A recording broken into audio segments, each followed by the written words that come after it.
Hello friends, welcome to GDS educational academy. So आज मैं लेकर आया हूं दोस्तों सीबीएसई क्लास 12th इकोनॉमिक्स का sample paper number first according to reduce syllabus 2020-21 का पहला सैम्पल पेपर, जिसे हम दो पार्ट्स में कवर करेंगे। पार्ट 1 आपका मैक्रो इकोनॉमिक्स का 40 मार्क्स एंड पार्ट बी आपका रहेगा इंडियन इकोनॉमिक डेवलपमेंट का 40 मार्क्स का। सो इसे हम दो पार्ट्स में ही मेनली कवर करने वाले हैं। तो वीडियो स्टार्ट करने से पहले जो लोग हमारे चैनल पर पहली बार आए दोस्तों, हमारे चैनल को सब्सक्राइब करना ना भूलें और इसी तरीके की वीडियो समय पर पाने के लिए नोटिफिकेशन को दबाना, बेल आइकन को दबाना ना भूलें, ताकि जैसे ही मैं नेक्स्ट सैम्पल वर्ड लेकर आपका नोटिफिकेशन जल्द से जल्द पहुँचे।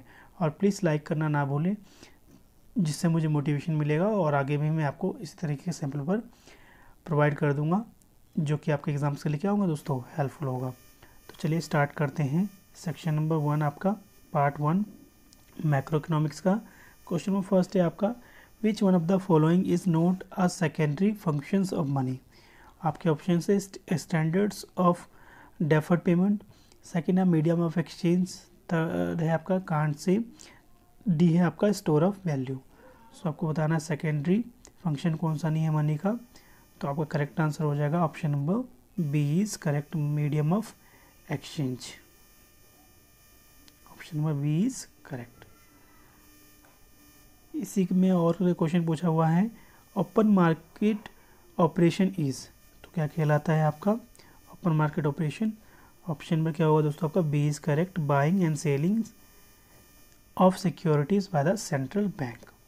नेक्स्ट क्वेश्चन नंबर सेकंड देखते हैं। क्वेश्चन नंबर सेकंड आपका fill in the blanks, the levels of national income when aggregate supply exceed than aggregate demand is decreases. क्या होगा दोस्तों आपका डिक्रीज करेगा, डिक्रीजेस। नेक्स्ट क्वेश्चन देखते हैं। Question number third. Question number third है, currency notes and coins are called as, तो क्या कहलाता है आपका। Option number first legal tenders and fiat money, ध्यान रखिएगा, legal tenders and fiat money. Next देखते हैं question number fourth, a disequilibrium in a balance of payment can be corrected by, तो किसके द्वारा करेक्ट किया जाएगा, by devaluation. Option number A is correct. Question number fifth देखते हैं। Question number fifth है, in S minus A plus 1 minus B into में income where B denotes, तो बी क्या डिनोट करेगा दोस्तों आपका MPC. So option number D is correct. इसका एक्सप्लेनेशन कह सकते हो आपका होता है M P S equal to में क्या होता है दोस्तों 1 माइनस बी इक्वल टू में 1 माइनस एम पी सी। तो आपका बी क्या होगा यहाँ पे मस्ट आपका एम पी सी होगा। तो option number D is correct. Question number 6 देखते हैं। क्वेश्चन नंबर 6 है आपका, the flexible exchange rate in is determined by, तो किसके द्वारा डिटरमाइंड होता है आपका। Option number C is correct, market forces of demand and supply. Next देखते हैं क्वेश्चन नंबर 7 है आपका पैराग्राफ बेस्ड। सो पैराग्राफ एक बार आप पढ़ लीजिए, मैं आपको आंसर डायरेक्ट बता दूंगा। 1 मिनट का टाइम लीजिए, आप पढ़ लीजिए पहले ध्यान से।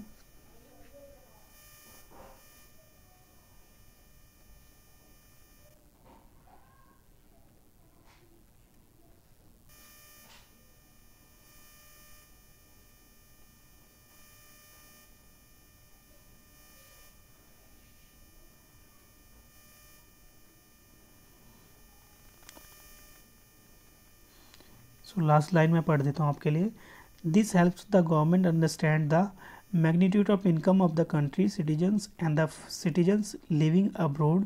Transfer payment also called government transfer और simply transfer is the redistributions of wealth by means of the government making a payment without goods or services being received in return. These payments are considered to be non-exhaustive because they do not directly absorb resources or create output. तो देखते हैं आप इसके questions. Question number first है आपका, dash are one sided unilateral payment, तो आपका ये क्या कहलाएगा, फैक्टर इनकम कहलाएगा या फिर ट्रांसफर पेमेंट कहलाएगा। तो आपका आंसर होगा ट्रांसफर पेमेंट। इसी प्रकार सेकंड क्वेश्चन देखते हैं, payment dash payments are only includes in the estimations of national income, तो ये क्या कहलाएगा आपका फैक्टर इनकम या फिर ट्रांसफ़र पेमेंट, तो आपका होगा ये फैक्टर इनकम। नेक्स्ट क्वेश्चन देखते हैं, क्वेश्चन नंबर 3 है आपका इसका, due to dash flows there is a production of goods and services in the company, तो आपका ये क्या कहलाएगा दोस्तों, ये कहलाएगा वो फैक्टर इनकम। लास्ट है, dash payments cause merely the transfers of income from one sector to the other without anything in returns, तो आपका ये क्या कहलाएगा दोस्तों, ट्रांसफ़र पेमेंट। तो यहाँ पे 7th क्वेश्चन हमारा कंप्लीट होता है। नेक्स्ट देखते हैं क्वेश्चन नंबर 8 है आपका, क्वेश्चन नंबर 8 है, should the purchase of beat in the wholesale market be treated as the purchase of final goods, तो आपको आंसर बताना है। तो मैं आपको आंसर चलिए दिखाता हूँ। इसका आंसर होगा आपका, देख लीजिए आप एक बार पढ़ के, final goods refers to those goods which are used to either for the consumptions or for the investment. Intermediate goods refers to those goods which are used either for resale or for further production in the same year. The purchase of beets in the wholesale market is often done by the traders. Beats is the consumptions goods and traders are not in the final users of wheat. Therefore, the purchase of wheat in the wholesale market is to the treated as the purchase of intermediate goods. However, sometimes the households buy wheat in bulk from the wholesale market. In such situation, the purchase of wheat should be treated as a purchase of final goods. तो आपका answer हो गया ये। Next question देखते हैं, question number 9। Question number 9 है आपका, giving the reason explanation how the following should be treated in the estimations of national income. पहला आपका payment of interest by a firms और टू अ बैंक। सेकेंड है payment of interest by a bank to an individual. Third है आपका payment of interest by an individual to a bank. तो चलिए इसका answer देखते हैं। इसका आंसर हो जाएगा आपका payment of interest by a firm to a bank. It will be included in the estimation of the national income as it is a factor of income. Also firms take loans for investment. Second का answer हो जाएगा it will be included in a estimations of national income as it is a factor of income. Third का हो जाएगा आपका the payment of interest by an individual to a bank. It will not be included in the estimation of national income as the consumer takes a loan from the consumption purpose. यहाँ पे हमने 9th का question answer कर लिया। Next question देखते हैं, question number 9th का भी एक और पार्ट दिया हुआ तो वो देखते हैं। क्वेश्चन नंबर 9th का ऑप्शनल क्वेश्चन। इसी 9th में आपका क्वेश्चन और करके दिया हुआ है दोस्तों, calculate gross value added at a factor cost. यहाँ पे आपको दिए रखा है सीरियल नंबर, कांस्टेंट दिया हुआ है, रुपीज़ में दिया हुआ है, यूनिट ऑफ आउटपुट दे रखा है, price per unit of output दे रखा है, डेप्रिसिएशन दे रखा है, इंटरमीडिएट कॉस्ट दिया हुआ है, क्लोजिंग स्टॉक दिया हुआ है, ओपनिंग स्टॉक दिया हुआ है, एक्सरसाइज ड्यूटी दी हुई है और सेल टैक्स दिया हुआ है। तो चलिए इसका आंसर हम कैलकुलेट करते हैं। इसका आंसर हो जाएगा दोस्तों आपका, सबसे पहले सेल्स कैसे निकालते हैं हम, यूनिट ऑफ आउटपुट इंटू में price per unit of output. तो सेल्स क्या हो जाएगा आपका, यूनिट ऑफ आउटपुट दिया हुआ है 1000 और price per unit of output क्या दिया हुआ है 30। तो सेल कितना हो गया आपका 30 करोड़ का। फिर उसके बाद value of output is taken by क्या होता है आपका, sales plus change in stock होता है। वैल्यू ऑफ आउटपुट क्या आ गया आपका 30,000 प्लस 1000 इक्वल टू में 31,000 crore. Where is the change in stock क्या हो जाएगा आपका, चेंज इन स्टॉक कैसे निकालते हैं, क्लोजिंग स्टॉक माइनस में ओपनिंग स्टॉक। तो चेंज इन स्टॉक आपका कितना दिया हुआ है 3000 और ओपनिंग स्टॉक दिया हुआ है आपका 2000। तो आपका आंसर क्या हो गया 1000 crore. Hence the gross value added at a factor cost is given by, तो कैसे होगा आपका GVA factor at a factor cost equal to में value of output minus intermediate cost minus में net indirect tax excise duty plus sales tax. तो 31 minus 12 minus 22,500 plus में 3,500। तो आपका क्या आ गया आपका gross value added at a factor cost आ गया इक्वल टू में 3,000 crore. Therefore the gross value added at a factor cost is 3000 crore. तो यहाँ पे हमारा क्वेश्चन नंबर 9 कंप्लीट हुआ। नेक्स्ट देखते हैं क्वेश्चन नंबर 10। क्वेश्चन नंबर 10 है आपका कंजम्पशंस का इक्वेशन दिया हुआ है C इक्वल टू में 100 plus 0.7 y is the consumption functions where C is the consumption expenditure and y is the national income and the investment expenditure is 800 on the basis of this information calculate करना है आपको the equilibrium levels of national income। Second इसमें calculate करना है the saving at a equilibrium level of national income। तो चलिए इसका answer देखते हैं। इसका आंसर हो जाएगा गिवन क्या दिया हुआ आपका C इक्वल टू में 100 प्लस 0.7 y एंड I क्या दिया हुआ आपका 800। सो एट अ इक्विलिब्रियम लेवल क्या होगा आपका y इक्वल टू में C प्लस I होता है। सो y इक्वल टू में 100 प्लस 0.7 y प्लस 800 तो कितना हो गया आपका 900 प्लस 0.7 y माइनस कर देंगे इधर आके तो y माइनस 0.7 y हो जाएगा इक्वल टू में 900। सो y आपका फाइनली क्या आ गया दोस्तों 3600। नेक्स्ट क्वेश्चन देखते हैं। इसी में इनका निकालना कंजम्पशन निकालना था आपको। तो C इक्वल टू में क्या दिया हुआ था 100 प्लस में 0.7 y। तो आपका आप वैल्यू रख दीजिए y की वैल्यू रख दीजिए। तो 100 प्लस में 0.75 इंटू में 3600 डालोगे तो आपको क्या आ जाएगा दोस्तों 2800।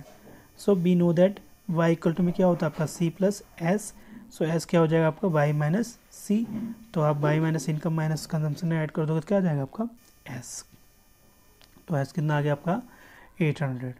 तो ये आपका क्वेश्चन नंबर 10 का आंसर था। आप इस स्क्रीनशॉट भी ले सकते हैं और इसकी प्रैक्टिस कर सकते हो। नेक्स्ट क्वेश्चन देखते हैं question number 11। Question number 11। So next question है आपका question number 11 what is the multiplier and what determines the value of this multiplier. और क्वेश्चन दिया हुआ आपका distinguish between loan and overdraft. तो चलिए इसका आंसर देखते हैं। सो इसका आंसर है मनी मल्टीप्लायर और deposit multiplier measures the amounts of money that the banks are able to create in the form of deposits with every units of money it keeps as a reserve. It is the calculated as money multiplier equal to में 1 upon में LRR. The deposits held by the bank are used to be giving loans. However, the banks cannot use the whole deposit for lending. It is the legally compulsory for the banks to keep the certain minimum fractions of their deposits as a reserve. This function is called the legal reserve ratio LRR, and this is a fixed by the central bank. So value of money multiplier depends on two factor. First है आपका amount of initial deposits, primary deposits, और second आपका LRR, legal reserve ratio. इसके अलावा इसी में आपका second question दिया हुआ था लोन और ओवरड्राफ्ट के बीच में डिफरेंस। तो देखते हैं लोन क्या होता है। The loan is given against the security or without security, where is the overdraft is granted without security. Interest कैसे लेते हैं इसमें। Interest is payable on the full amount of loan whether withdraw or not. Interest is payable on the amount actually withdraw by the borrower. Nature कैसा है आपका it does not requires to current account or saving accounts of the borrower, it's require the current account of the borrower with the lender bank. Time period क्या होता है it is generally for the long period or short period, it is for the short period time. So ये आपका क्या था loan और overdraft के बीच में क्या था दोस्तों आपका डिफरेंस था। आप स्क्रीनशॉट ले लीजिए और इसकी प्रैक्टिस कर लीजिएगा, इंपॉर्टेंट क्वेश्चन है आपका। सो नेक्स्ट क्वेश्चन देखते हैं क्वेश्चन नंबर 12। क्वेश्चन नंबर 12 है how does the balance of payment reflect supply demand status of foreign exchange for a country. तो चलिए इसका आंसर देखते हैं। सो क्वेश्चन नंबर 12 का आंसर दिया हो दोस्तों आपका unfavourable BOP of a country like India shows our greater financial obligations to rest of the world than other financial claims against the rest of the world. It is also reflect the situation of low forex reserves of the country. Together these facts implies that first availability of the forex reserve is low and second है आपका demand for the forex reserve is high. This pushes up over the demands for forex in the international market. Accordingly the price of forex or the rate of at which we can buy say a dollar or a pound tends to rise, more rupees are to be paid for the dollar or pound. Thus exchange rate become the unfavorable for India in the international forex market. तो ये आपका 12 question number क्या हुआ दोस्तों, आपका complete हुआ है। Next question देखते हैं, क्वेश्चन नंबर सेकंड लास्ट है आपका 13। क्वेश्चन नंबर 13 है आपका, explain the role of following correcting deficient demand in an economy. पहला आपका ओपन मार्केट ऑपरेशन और सेकंड आपका बैंक रेट। इसके अलावा इसी में आपको और कोई क्वेश्चन दिया हुआ है, explain the consumption function with the help of schedule and a diagram. तो चलिए इसका आंसर देखते हैं क्वेश्चन नंबर 13 का। सो क्वेश्चन नंबर 13 का आंसर है दोस्तों यहाँ से, आप इसकी स्क्रीनशॉट ले लीजिए और इसे एक बार पढ़ लीजिएगा। मैं नहीं चाहता इसे मैं पढ़ूँ क्योंकि आंसर बड़ा है और आपका टाइम क्या हो जाएगा दोस्तों, बहुत ज़्यादा लग जाएगा और अब वीडियो क्या हो जाएगी, लॉन्ग हो जाएगी। सो इसका आंसर आप एक बार पढ़ लीजिए या फिर स्क्रीनशॉट लेके आप अपनी कॉपी में लिख लीजिएगा। इसके अलावा उसका सेकंड आंसर दिया हुआ है ऑप्शन में, उसका भी स्क्रीनशॉट ले लीजिए आप। ये शेड्यूल है विद ग्राफ, ये ले लीजिए स्क्रीनशॉट आप।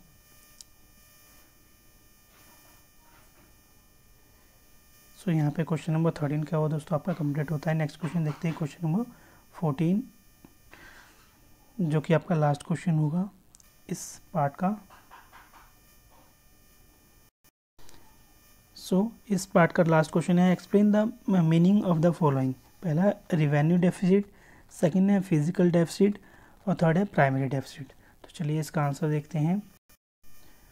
सो आंसर नंबर 14 है आपका, रेवेन्यू डेफिसिट क्या होता है, when revenue receipts are less than the revenue expenditure in a government budget, the shortfall in terms of revenue deficit, it signifies that the government current expenses are greater than the current income. The bulk of these expenses is interest payment wage for the government employees and the defense revenue. So deficit का आपका formula क्या होता है, revenue expenditure minus में revenue receipt.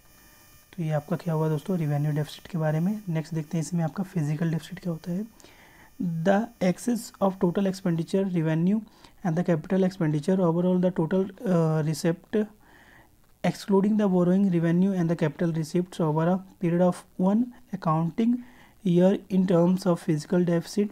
Physical deficit is met by the borrowings of the government to it is increase the liabilities of the government in the form of repayments of loans with interest. So fiscal deficit का formula है आपका total budget expenditure minus total budget receipts excluding borrowing. Last है आपका primary deficit. तो primary deficit क्या होता है, the difference between the fiscal deficit and the interest payment is terms as a primary deficit, it is indicated the borrowing requirements of the government to meet fiscal deficit excluding the interest payments. Primary deficit का formula क्या है, physical deficit minus interest payment. तो यहाँ पे क्या हुआ दोस्तों, आपका पार्ट नंबर 1 क्या हुआ, कंप्लीट हुआ। इसका नेक्स्ट पार्ट हम बहुत जल्द लेकर आएंगे। सो अगर हमारी ये वीडियो पसंद आए तो प्लीज़ लाइक करें और ज़्यादा से ज़्यादा लोगों तक शेयर करें दोस्तों, और प्लीज़ लाइक करना ना भूलें क्योंकि जितने ज़्यादा लाइक्स मिलेंगे उतनी ज़्यादा मुझे मोटिवेशन मिलेगी। मैं आपके लिए मैं ज़्यादा से ज़्यादा वीडियो क्या करूँगा, कलेक्ट करके लेके आऊँगा। तो इससे ज़्यादा लोगों तक शेयर करना ना भूलें, और जो लोग हमारे चैनल पहला बार आए हैं दोस्तों, हमारे चैनल को सब्सक्राइब करना ना भूलें। तो मिलते हैं आप नेक्स्ट पार्ट में, तब तक के लिए धन्यवाद।